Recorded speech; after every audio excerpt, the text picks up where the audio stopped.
بسم اللہ الرحمن الرحیم السلام علیکم ورحمۃ اللہ وبرکاتہ جزا اللہ عنا سیدنا محمد اللہ و اہلہ۔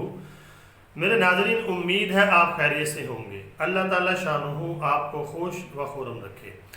آج کی جو میری ویڈیو ہے اس کا ٹائٹل اور موضوع یہ آپ کے سامنے ہے، سکرین کے اوپر چل رہا ہے۔ میرے ناظرین، وہ یہ ہے کہ دجال کے فتنے سے بچنے کا بہترین نسخہ اس حدیث پاک میں موجود ہے، جو آج میں آپ کے سامنے پڑھنے جا رہا ہوں، پیش کرنے جا رہا ہوں۔ اور دجال کے شکنجے میں زیادہ کون سے لوگ پھنسیں گے، یہ بھی آج میں آپ کو اس حدیث سے بتاؤں گا، اور قرب قیامت کی نشانیوں میں سے ہے یہ۔ تو صحیح البخاری کتاب کا نام ہے، صحیح البخاری، اس کا باب ہے باب الفتن، یہ اس کی حدیث ہے۔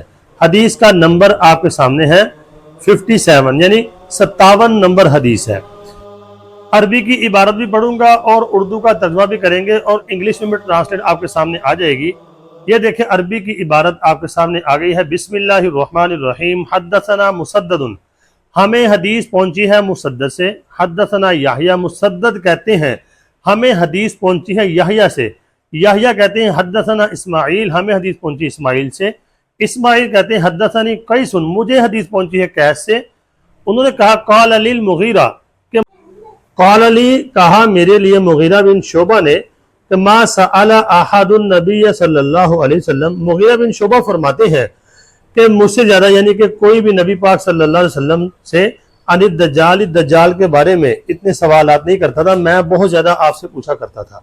ما سألتہ فإنہ قال علی، آگے فرمایا ما یضرک، جب میں نے پوچھا تو آپ نے فرمایا کہ تجھے کوئی نقصان نہیں پہنچائے گا دجال۔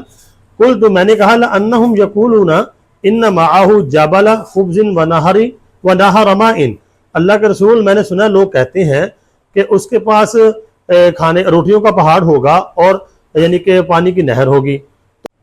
تو آپ صلی اللہ علیہ وسلم نے فرمایا تو پھر کیا ہوا، اگر اس کے پاس روٹیوں کا پہاڑ ہے یا پانی کی نہر ہے، اللہ کے ہاں یعنی کہ اللہ کی نظر میں اس کی کوئی وقت نہیں ہے۔ تو اردو کا ترجمہ پورا پڑھیں، دیکھیں مغیرہ بن شعبہ نے کہا، اوپر سے دیکھیں پہلی لائن سے، دجال کو جتنا میں نے نبی کریم صلی اللہ علیہ وسلم سے پوچھا اتنا کسی نے نہیں پوچھا، اکثر دجال کا حال میں آپ سے پوچھا کرتا تھا۔ آپ نے فرمایا تجھ کو دجال سے کچھ ڈر نہیں، کیونکہ میں ابھی زندہ ہوں۔ میں نے عرض کیا یا رسول اللہ صلی اللہ علیہ وسلم، لوگ کہتے ہیں کہ اس کے ساتھ روٹیوں کا پہاڑ ہوگا، ایک پہاڑ ہوگا اور پانی کی ایک ندی ہوگی۔ تو آپ صلی اللہ علیہ وسلم نے فرمایا پھر اس سے کیا ہوتا ہے، اگر اس کے پاس روٹیوں کا پہاڑ ہے یا نہر ہے پھر کیا ہوا، اگر یہ بات بھی جب ہے تو اللہ کے نزدیک کچھ بھی مال نہیں ہے۔ میرے ناظرین، حدیث پاک کو جو آپ اینڈ سے غور کریں گے، جو میری ویڈیو کا ٹائٹل اور موضوع ہے کہ دجال سے بچنے کا نسخہ کیا ہے، آپ صلی اللہ علیہ وسلم نے حضرت مغیرہ بن شعبہ رضی اللہ تعالی عنہ کو جواب دیا کہ اگر اس کے پاس روٹیوں کا پہاڑ ہے یا پانی کی ندی ہے تو کیا ہوا، پھر کیا ہوا، اللہ کے نزدیک وہ کچھ مال نہیں ہے۔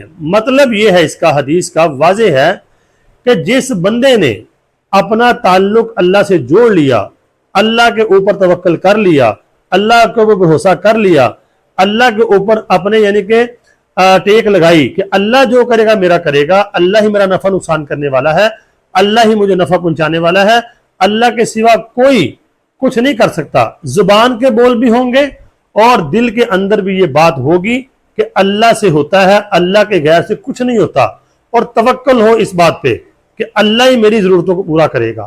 اور یعنی کہ توکل کا معنی یہ نہیں ہوتا کہ یعنی کام الٹ کرنے ہیں اور توکل اللہ کے اوپر ہے، یعنی کہ جو اعمال ہیں جو احادیث کے اندر ہمیں بتائے گئے ہیں ان کو کرنا ہے، اور اسباب کے درجے میں اپنی زندگی کو سادگی کے اوپر رکھنا ہے۔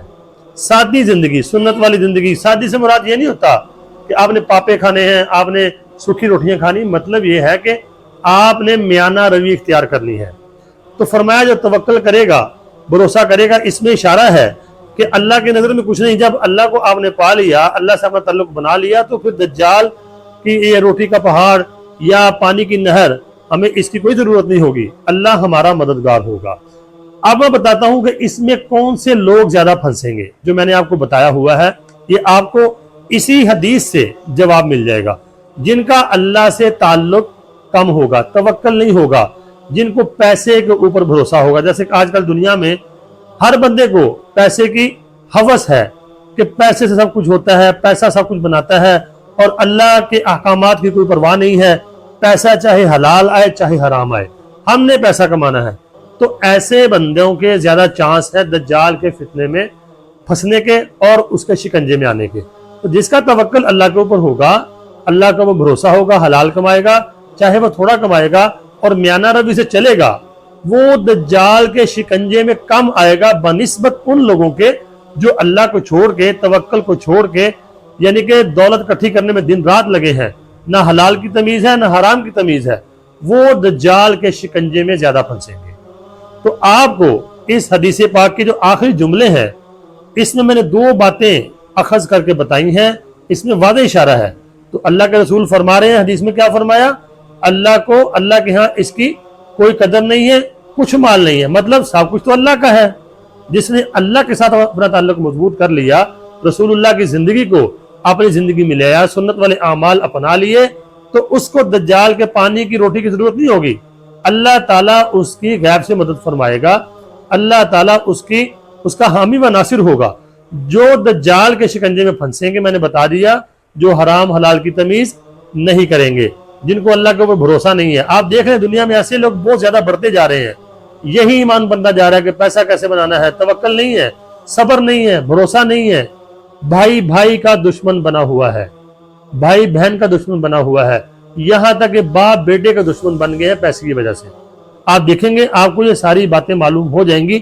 یہ میں اپنی طرف سے نہیں کہہ رہا، اگر اپنے معاشرے میں دیکھیں، اپنے خاندان میں دیکھ لیں، اپنے بہن بھائیوں میں دیکھ لیں، اپنے کنبے میں دیکھ لیں، اپنے محلوں میں دیکھیں، شہروں میں دیکھیں، پوری دنیا میں دیکھیں، آپ کو ہر چیز روزے روشن کی طرح واضح ہو جائے گی۔ تو اس سے آپ کو بات سمجھ آ گئی ہوگی۔ نبی پاک صلی اللہ علیہ وسلم نے جو آخر میں فرمایا ہے کہ جو یعنی کہ یہ کوئی وقت نہیں اس کی روٹی کے پہاڑ کی اور پانی کی، مطلب ہر چیز اللہ کی ہے۔ جس کا توکل اللہ کے اوپر ہوگا، جتنا مضبوط ہوگا، وہ دجال کے فتنے سے دور رہے گا، بچے گا، اللہ اس کو بچائے گا، اور سنت اعمال جو بتائے ہوئے ان کو اپنائے گا۔ دعائیں، جیسے کہ احادیث کے اندر سورۃ کہف کی تلاوت کا ذکر ہے جمعے والے دن، اس کو لازمی کریں۔ اور اسی کے ساتھ ساتھ دعا ہے ہر نماز کے بعد، اللہم انی اعوذ بک من فتنۃ المسیح الدجال واعوذ بک من فتنۃ المحیا والممات، اللہم انی اعوذ بک من المأثم والمغرم۔ یہ دعائیں میں نے آپ کو دو بتائی ہیں، قرآن پاک کی تلاوت اور اسباب کے درجے میں سنت والی زندگی اپنانا، یعنی کہ سادگی والی زندگی۔ تو انشاءاللہ دجال کا فتنہ اور دجال اس شخص کو نقصان نہیں پہنچا پائے گا۔ تو امید کرتا ہوں جو میرے ویڈیو کا ٹائٹل اور موضوع ہے آپ کو سمجھ آ گیا ہوگا۔ میں نے حدیث سے کوشش کی ہے۔ اور دوسرا کام یہ کریں، اور لوگوں کو بھی دجال کے فتنے سے جو بچانے والے کام ہے یا اعمال ہے وہ بتائیں، تاکہ وہ بھی بچ سکیں۔ آپ کے گھر والے ہیں، آپ کا خاندان ہے، آپ کے بچے ہیں، آپ کے رشتہ دار ہیں، کوئی بھی آپ کا تعلق والا ہے، اس کو بھی یعنی کہ یہ باتیں بتائیں، اس کی بھی فکر کریں۔ تو اللہ تعالیٰ اس فکر کی وجہ سے آپ کو بھی انشاءاللہ اس فتنے سے محفوظ رکھیں گے۔ اللہ تعالیٰ ہم سب کا حامی و ناصر ہو۔ تو میرے ناظرین، آپ نے ویڈیو کو آگے شیئر ضرور کرنا ہے، کمنٹ بھی کرنا، لائک ضرور کرنا، اور چینل کو سبسکرائب ضرور کرنا، دعاؤں میں ضرور یاد رکھنا۔ اللہ تعالیٰ میرا اور آپ کا، ہم سب کا حامی و ناصر ہو۔ السلام علیکم ورحمۃ اللہ وبرکاتہ۔